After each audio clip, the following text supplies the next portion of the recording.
ডোমকলে আসামি ছিনতাই ও পুলিশের ওপর হামলার ঘটনায় ধৃত 4 জনের মধ্যে 3 জনকে 6 দিনের পুলিশি হেফাজতে পাঠালো বিচারক।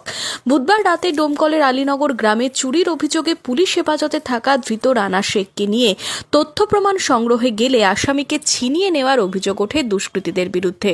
এই ঘটনায় আক্রান্ত হন এসআই রানা প্রতাপ সেনগুপ্ত। এই ঘটনায় 4 জনকে গ্রেপ্তার করে পুলিশ।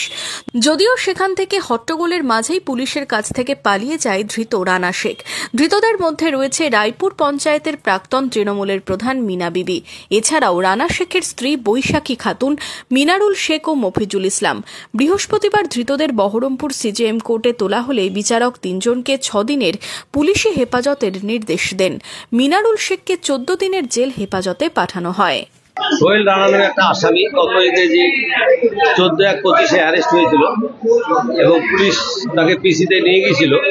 আগামীকাল 17 জানুয়ারি 25 সাল তার পিসি প্রোডাকশনের ডেট ছিল এবং পিসিতে নিয়ে গিয়ে তার বাড়িতে পুলিশ সার্চ করতে যায় যে সমস্ত মাল চুরি হয়েছে, নগদ টাকা বা অন্য কিছু জিনিসপত্র, সেগুলো রিকভারির চেষ্টা করলে এবং গ্রামের লোক জড়ো হয়ে পুলিশের উপরে একটা আক্রমণ করে এবং তাতে কিছু মানুষজন উত্তেজিত হয় এবং পুলিশকে বিভিন্ন রকম মারাত্মক আক্রমণ করে এবং তাতে কিছু পুলিশ অফিসার আহত হয়।